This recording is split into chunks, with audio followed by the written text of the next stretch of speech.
Paano mag-delete all sa Messenger. Mga guys, ituturo ko kung paano mag-delete ng entire conversation sa Messenger sa isang click lang. May tutorial na ako ng ganito mga guys. Ibang tricks naman itong ituturo ko. Punta na tayo sa aking Messenger mga guys. Mga guys, dito na tayo sa aking cellphone.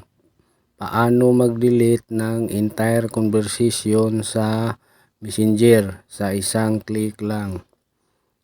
May tutorial na akong ganito mga guys. Ibang tricks naman itong ituturo ko.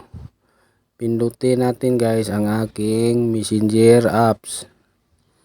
Yan mga guys, dito tayo mamili mga guys kung alin ang i-delete natin mga guys. Halimbawa ito guys. Ilong press mo lang guys. Ganyan guys. Oh. Lalabas yan guys. Hanapin ang delete. Pag nakita mo na ang delete mo guys, pindutin mo ang delete. Ayan mga guys, may lalabas na ganyan. Delete this entire conversation.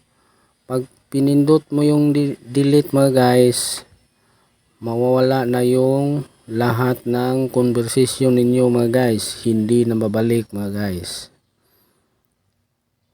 So, ganyan lang kadali mag-delete ng entire conversation mga guys. Sana may natutunan kayo mga guys.